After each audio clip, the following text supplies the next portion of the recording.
Shalom, selamat pagi saudara. Kembali kita bertemu dalam Renungan Happy Food Family.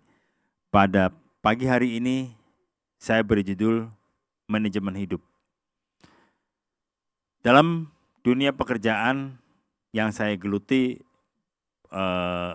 setiap pekerjaan untuk menghasilkan pekerjaan yang baik dari segi mutu maupun kuantiti jumlah itu bergantung, salah satunya adalah dari bagaimana cara kita mengerjakan, bagaimana manajemen pekerjaan itu tersendiri.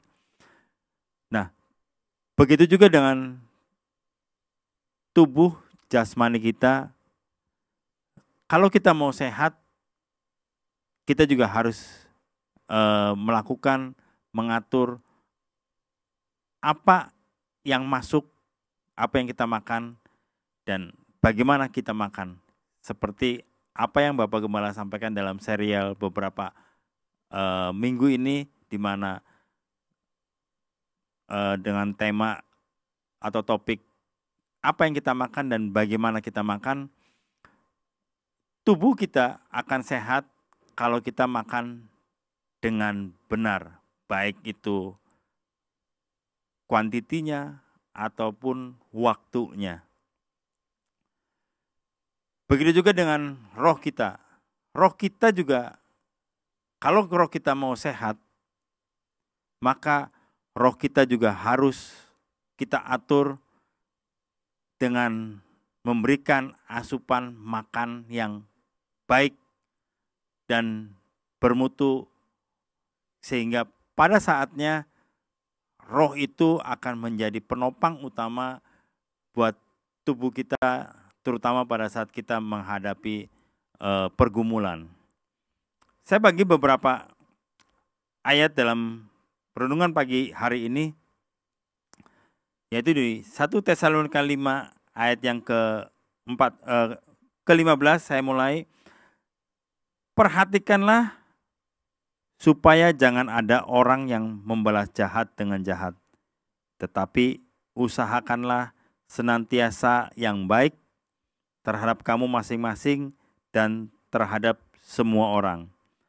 Bersukacitalah senantiasa, tetaplah berdoa, mengucap syukurlah dalam segala hal, sebab itulah yang dikehendaki Allah di dalam Kristus Yesus bagi kamu.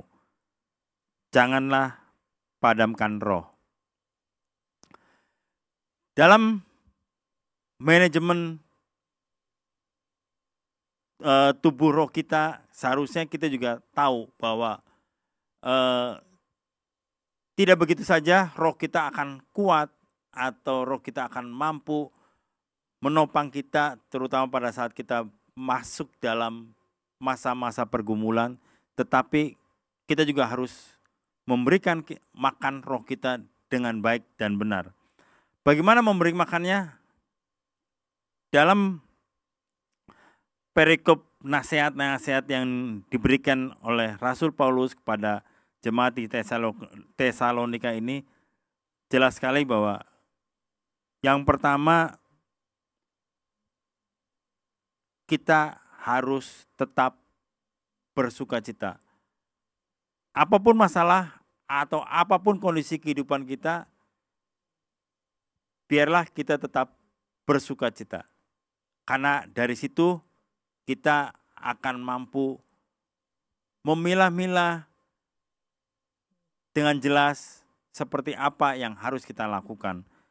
Yang kedua, tetaplah berdoa. Seperti di ayat yang ke-17 ini, tetaplah berdoa. Satu ayat yang simple, tetapi tidak mudah untuk dilakukan dengan konsisten. Kita bisa berkomitmen untuk berdoa. Kita bisa konsekuen untuk menyatakan bahwa kita akan berdoa terus. Tetapi untuk tetap konsisten dalam kehidupan berdoa, tidak semua orang bisa. Dan ini menjadi satu hal yang utama juga dalam kehidupan kita bahwa kita harus bisa konsisten. Yang kemudian yang berikutnya adalah mengucap syukur. Ini juga satu kata aktif yang sangat simpel, tetapi ternyata sangat susah untuk dilakukan, terutama pada saat kita masuk dalam masa-masa pergumulan. Banyak orang pada akhirnya gagal karena dia merasa bahwa hidupnya kacau, sehingga lupa untuk tetap mengucap syukur bahwa dia masih tetap hidup walaupun Tuhan izinkan dia hidup dalam pergumulan saat itu atau masuk dalam pergumulan. Ini bersyukur menjadi satu hal yang sangat-sangat penting dalam kehidupan kita, karena dengan lewat bersyukur kita bisa masuk rencana Tuhan dalam kehidupan kita. Yang tidak kalah penting, yang berikutnya adalah janganlah padamkan roh.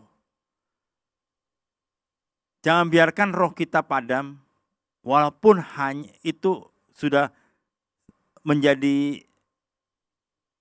bara, tapi tetap nyalakan terus roh kita.